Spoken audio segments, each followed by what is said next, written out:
All right, all right, all right. Welcome to FaBled Hunters. I'm Ada. Well, sorry. I thought it was me. It was James first. It was James first. Sorry, James. So, all right, all right, all right. Welcome to FaBled Hunters. I'm James. I'm Ada. I'm Saint. And we're going to talk about some flesh and blood.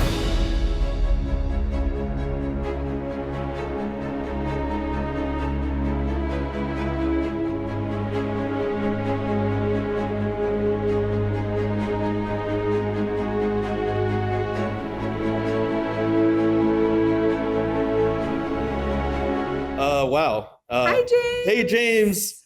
Good morning. Good morning. Thank you so much for taking the time. It's been a long time coming. I think late February, early March was when we had the idea of asking for an interview. And I know that with the start of Monarch and then with the Suez Canal, like it almost felt like anything that Murphy's Law was in effect. And again, after many, many months, we really appreciate you taking the time out of your busy schedule and giving us the opportunity for this interview. Thank you. Yeah, look, first of all, I just want to say thank you for inviting me to be on FaBled Hunters. And Saint Ada, I really appreciate all of your support and your passion for flesh and blood and for the community. And I must say that I enjoy watching your content as well. So it's a pleasure to be on your show. Awesome. Thanks so much. Thank you. So, I know that New Zealand, there's some restrictions due to current events. How is the situation there? And is everybody, are your loved ones safe? Just have to ask, given the... We're very lucky in New Zealand. We have our health, we have our liberties, and life is pretty much normal here. Wow. So yeah, we need to never lose sight of that. And I do remind people often in my social circle and at Legion Story Studios that we should be always grateful for Absolutely. The situation in New Zealand, because it's not like that around the rest of the world. So I have a lot of understanding and sympathy for people around the world whose lives aren't quite as easy as we have it here in New Zealand. So Okay. I hope likewise for yourself. How are things? They're pretty good. Yeah, it's getting better. Yeah, Yep. back in March of last year, I've never seen New York that quiet, but now it's kind of back to normal. Yep. Busy streets, New York City. You walk out of our office building, there are people everywhere. Everywhere. Yeah. It's hard to get a restaurant Yeah, reservation. it's crazy. After the vaccinations went past Yeah. 70%, life basically went back to normal. And speaking of, James, That's great. speaking of life going back to normal, I remember around the release of Monarch, you just looked very stressed. A lot of people were like, is James White getting enough sleep? And we're concerned in the community. Are you We getting wanna any know. more sleep or no sleep? You're still on no sleep. No, it's a little bit better now, but that was a very grueling period of time. Things are okay. Things Okay. are okay, but you're absolutely right. It is very important to get sleep and to look after your body and your Yeah. health. Without health, you Can't have do nothing. anything. So Absolutely. Yep. all those people out there, look after your health, eat well, where's exercise, True. take your vitamins. Take your vitamins. All right. Yeah. So, Maybe we should- thanks again. We've got a whole bunch of Q&A from us, our close friends, as well as the community in general. Some burning questions. So I prefer to just rip the Band-Aid off and get to it. So the Let's first go. question, let's go. First question is, given that the mission for Legend Story Studios is to bring people together in the flesh and blood through the common language of playing great games, how much has the pandemic in our midst impacted that plan? And how has your organization, how has LSS adapted, James? Yeah, so obviously it was devastating. Like the entire premise of Flesh and Blood is people congregating. When the pandemic hit in 2020, it just felt like it was terrifying. Mhm. But look, we are a very resilient bunch of people and determined, and we mapped out a number of different pathways that we could have taken. And look how things sort of panned out. It's worked out okay for Flesh and Blood. It's worked out good for us. But some of the things that we've had to change is just the way that we've supported remote play. So things like the online skirmish events, Mhm. Yeah. which have been very, very successful, very popular. We've heard. So I think that's probably the best example of how we have pivoted from we're obviously a very organized, play-driven driven game. Like the world hasn't really seen that to its extent yet, or outside of New Zealand anyway. It's coming though. Yeah, Vegas. soon. Yeah, it's coming soon. So I think that's probably the biggest shift, was just saying, actually, we need to enable people to play remotely. I think some of the other things that we did were just being a little bit more liberal with our support for the local game stores in terms of like the Armory kits, which are in-store organized play program kits, and just how they distributed those materials. So yeah, they were the main things. Awesome. Cool. Great. Well, now on to the next question. Now that we see calling events rolling out in the Asia Pacific region and the US, it's great to have large competitive events. Yep. Will there be future events supporting Battle Royale? Battle Royale. Yep. Yeah, or Ultimate Pit Fight? How soon could we see, for instance, a World Championship event? Sure. So flesh+blood organized play is primarily focused on 1v1. 1v1. Okay. Okay. So the multiplayer Ultimate Pit Fight experience is something which we intend to be much more of a kitchen table experience. Okay. So look, at some of our events like the Calling, which are coming up, which are supposed to be great celebrations of the game. Yeah, you might see some Ultimate Pit Fight in the side event area, but it's not going to be a main event format. Now the World Championship, this is an important one. Look, that always was the vision for the World Championship to be the pinnacle of flesh+blood competitive play, and I can say that we have the first World Championship being planned as we speak. It will be 2022. 2022. 2022, absolutely. We have a very, very significant pro play announcement coming up just in a matter of a couple of weeks. I think anyone who cares about organized play is gonna be very, very pleased to see what we have coming through in our 2022 pro play announcement. Awesome. We're so looking forward to it. I got a next question. It's from Ben Keel, flesh+blood enthusiast and community resident comedian. He asks, right now, everything is probably running as well as one could have hoped for LSS and flesh+blood given the global landscape. Most games hit eventually a point where the meteoric growth ends and the game either dies or struggles in perpetuity to recapture their initial spark. If flesh+blood hits a lull at some point, do you have a plan to reignite interest and demand? And can you tell us anything about this plan, James? Well, I just believe that you shouldn't be planning for what happens when you fail. You should just be planning to do the best job that you can at all times. So our focus is just on doing the best that we can by our fans, by our retailers, and designing the best product experience that we can. So, hopefully we avoid the situation of the game, collapsing or becoming problematic. Okay. Yeah. Okay. So that's where our focus is, just doing a great job. I think that, look, the growth curve isn't just going to keep going exponential forever. It's going, because it pretty much is at the moment. Yep, that's where we're at right now. Yep. Yeah, like it's gonna sort of taper off, and we're gonna see consolidation. But I can tell you, like, the player base around the world is growing very, very quickly. We have, we're in over 2,000 stores around the world. flesh+blood has a very, very big global presence. To be honest, I think that fans in the US don't actually realize how global flesh+blood is. Yeah. When I watch some of the content that's getting created and the communities talking about it, but it's a very global game. And if you look at our OP programs such as Road to Nationals, you'll see on our event map, there's event pins that span the globe. We're in over 30 countries. Mm-hmm. So there's a very big community already, Mm-hmm. and it is growing quickly. And look, again, our focus is just on making sure that we do the best job that we can. Yeah. Wonderful. That's Wonderful. awesome. Yeah, get it right the first time. I couldn't agree more. Yeah. Yep. And the next question comes from our Fable Hunters director, editor Yuan Ji.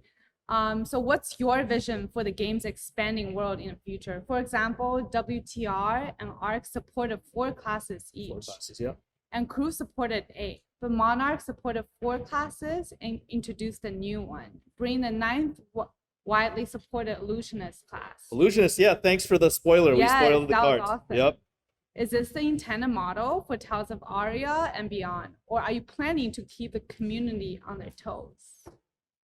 We definitely like keeping the community on its toes, I can tell you that. I knew you were going to say that. But look, the standalone sets like Welcome to Wraith Ark, Monarch, and Tales of Aria, they are designed to support booster draft and sealed deck. And when you have that design outcome, first and foremost, it puts constraints on what the product needs to be. Okay. So, for example, Crucible of War has heroes left, right, and center because it doesn't need to support limited format play. So you can expect that our standalone sets do have some amount of consistency in terms of the number of heroes. It's not always going to be 4, I can tell you. What? But it's going to be a sort of in their ballpark because that's what you need to support excellent booster draft experience. Understood. For a limited environment, a balanced limited environment, right? Yeah, for a balanced limited environment, it's like a draft pod has 8 people and there needs to be a certain number of heroes so that there's competition within that draft pod for the cards for each class or for each hero. So that's a big driver behind the design. Wonderful, wonderful. And I just heard, just to repeat, not to dwell on this, but just to repeat again, you mentioned that Tales of Aria is going to be more similar to WTR, Arc, and Monarch, going to be something like a main set, not a booster set or an expansion set, right? Correct. It's a standalone booster set. So it's designed for incredible sealed deck and booster draft. And I can tell you, it is by far the best flesh+blood product for booster draft yet by a large margin. All of the developers believe so. Okay. It's incredible. Wonderful. We're excited. We're going to be there the first moment any of the product gets opened in Las Vegas, and we'll be covering it. So we're looking forward to it. Thanks for the answer. This next one's from me. My question is, due to circumstances, I believe that there have been many members of the community who have turned to simulating and even playing Flesh and Blood on Tabletop Simulator, TTS. Now, my personal opinion is that TTS is borrowing intellectual property from Legend Story Studios, which violates the organization's core mission of bringing people together in the flesh and blood. Now, James, I know it's a little controversial, but what is your stance on TTS, and does it deserve a recognized place in the world of Flesh and Blood? I think that TTS was the right thing for that point in time, which was COVID lockdowns all around the world. Just it was impossible for people to come together and play the game in person. That's fair. Yep. So look, we were supportive of it back in 2020. I don't personally see it having an important role going forward, but we're not actively against it. I think that if people are finding happiness and utility to play the game with other people around the world, I would prefer that they played via webcam. Like, we actually officially supported webcam play. Okay. And Discord, right? With the actual and cards? Discord play. Yep. That has the official endorsement from us with our programs like Skirmish. But yeah, I mean, TTS, it's a thing. It's there. I got it. It's still very generous of you to be neutral about it. So Definitely. we appreciate it, and it's been a big burning question from the viewers, feeling a little guilty, but we will always support your product, LSS's product, with the actual cards. Yep. Look, we just like people playing the game, and if TTS is what they need to do that at this point in time, then I'm okay with that. And once the world is past COVID and everyone can get down to the local game store and it's safe to do so, I hope that people can spend more time doing that. Amazing. Mighty zen of you. Ada? Yeah, so the next question comes from Ben again. So people have asked you in the past why Fab will be successful, but the other side of the coin is how not to fail. For example, what's the biggest mistake you've made when working with other TCGs that had a successful launch that led to their eventual decline, and what's your plan to avoid that with Fab? But trading card games are incredibly complicated. There's so many things that you need to get right, to be honest. So I don't think that there's one consistent thing that has caused other games to fail over the years. Yeah. But like a few of the things which maybe have come up multiple times, I think, is this kind of belief or fallacy or short-sightedness that if you get a hot ticket IP and slap it on a card, that it's going to sell and it's going to, you know, stand the test of time. Like we've seen multiple iterations of Star Wars trading card games fail. We've seen World of Warcraft. We've seen Marvel, DC. Star Trek. Too many. I mean, yeah, go on Wikipedia and see the list of failed TCGs, and there's about 300 like TCGs that have had an IP slapped on it that have died. Like, there's just got to be more depth to the brand than just sort of like the laziness of just like buying an IP and putting it on a piece of cardboard. And, you know, like we spent 7 years developing what Flesh and Blood is, and that includes developing the game system, it includes developing the business processes and systems, it included developing the IP, that deeper IP, the world, the stories, the characters, all of that stuff.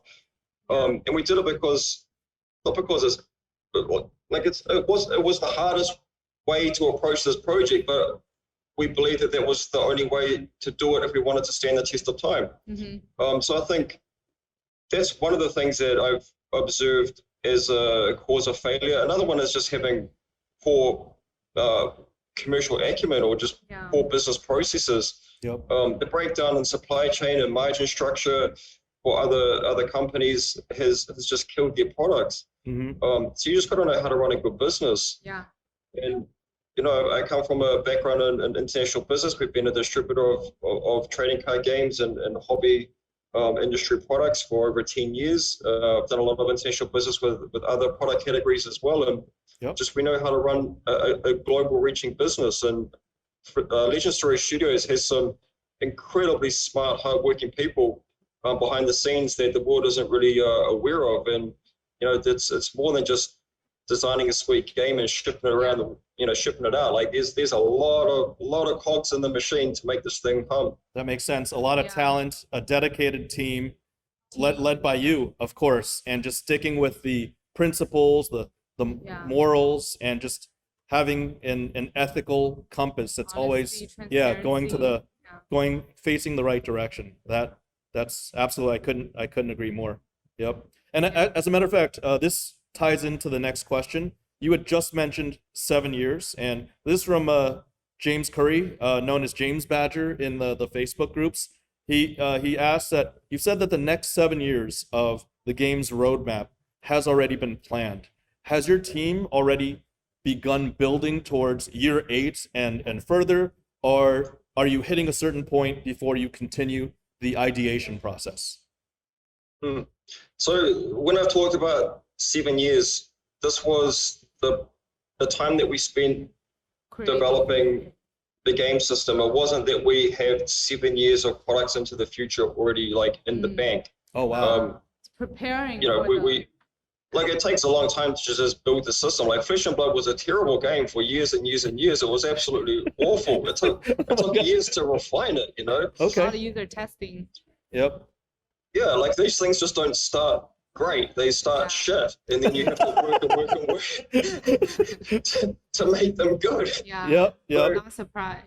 We appreciate the transparency, but it's good now. That's what matters. It's good right now. Yeah, mostly.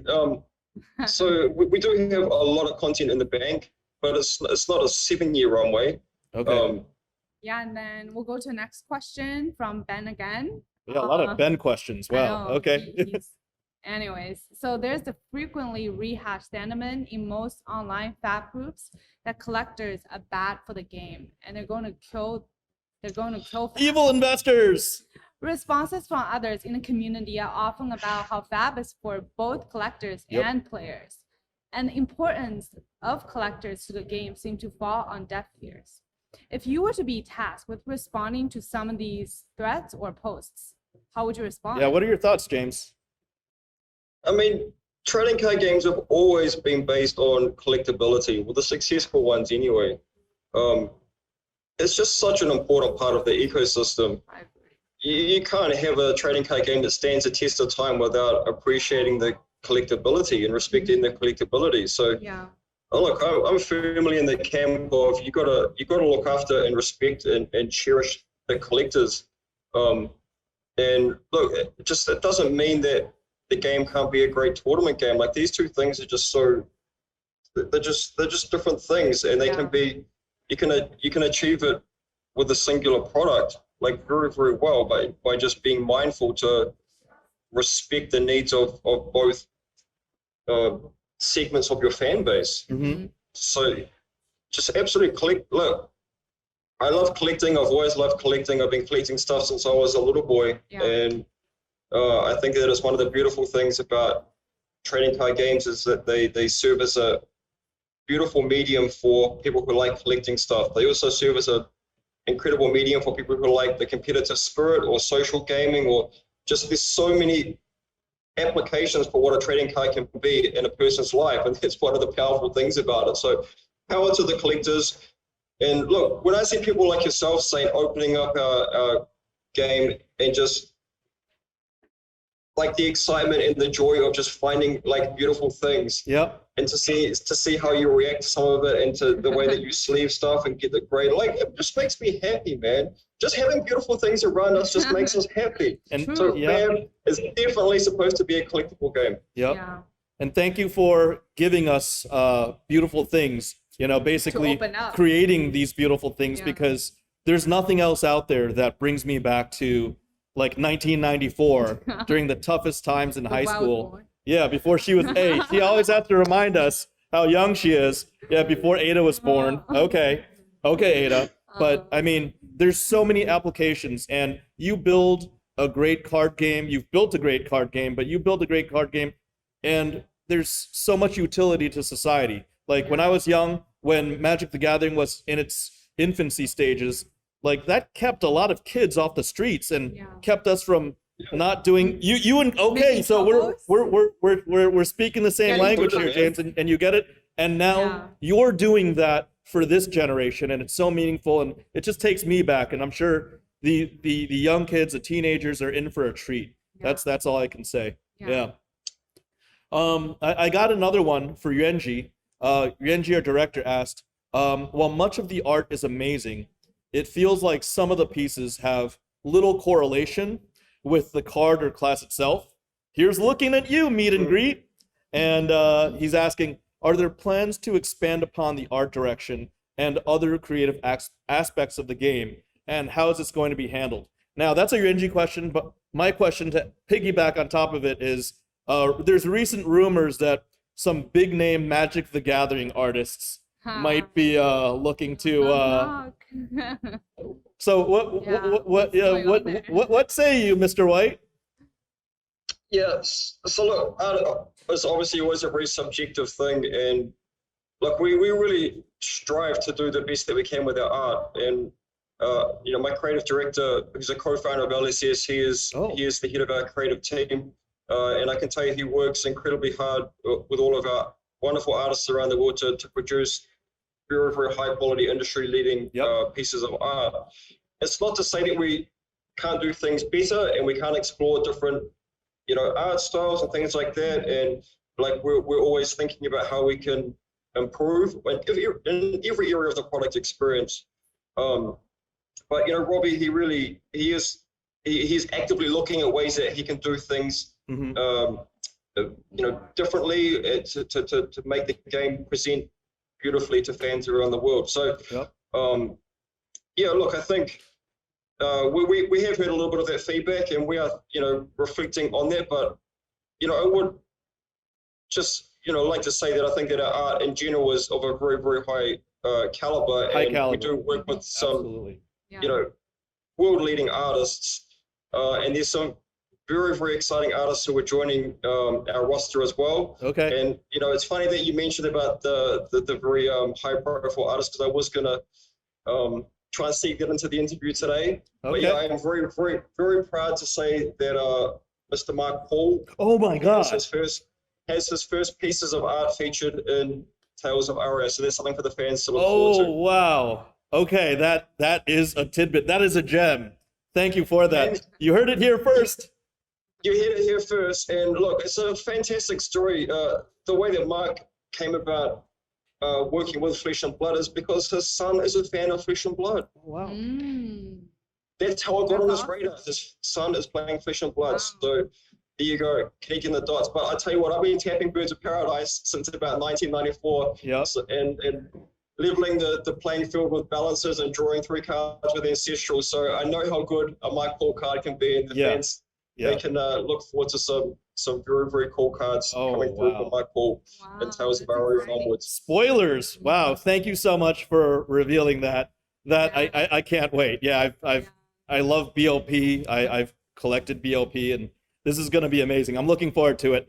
Hopefully we'll get an interview. We interviewed Mihail. That went rather well. We were really excited to help the artists get more exposure. And if Robbie ever wants to, get himself featured, hopefully we have an opportunity as well. Thanks, James. And Ada, you want to take it away? So the next one is from me. So as one of the females involved in Fab, I was wondering if you had a specific target audience in mind when you created the game. If yes, what was it? Did you expect the game to get popular among women? Probably look, not. Our target demographic is about sort of 16 to 60-year-olds. People ask me the question all the time, and that's what I say. And look, I know people who are even, who span that spectrum and beyond. And that's one of the things that I've always just absolutely loved about trading card games is the diversity within the community who brings people together. Play it. Like the common language of the game is just, it's so all-encompassing of society, of age, ethnicity, socioeconomic state, like everything. It's that ultimate leveler, and I think we see it reflected in the community. It's very, very diverse in terms of age range and background. And very pleasing to me seeing how many women are playing the game. Just a ton of husbands and wives and boyfriends and girlfriends, more than I have seen in other games in the past. And it's very, very pleasing. Absolutely. Like we've joked around that a couple that cracks packs together stays together. And I'm married. She's got her guy, but we're business partners, and this has actually made our business partnership and our communication that much better. And we're doing so many more collaborations, and we're arguing less as business partners because, even that is a very integral relationship. So thank you. Thank you. But, thank you, Ada, for being a fantastic ambassador for all the women around the world who are part of this community. And it's really, really pleasing to see so many great females joining the community, and whether it's content creators or players or collectors or it's really great to see the diversity, and may it long continue. Thanks, Ada. And you're welcome. So that was the first section. James, we appreciate you answering the more macro level questions.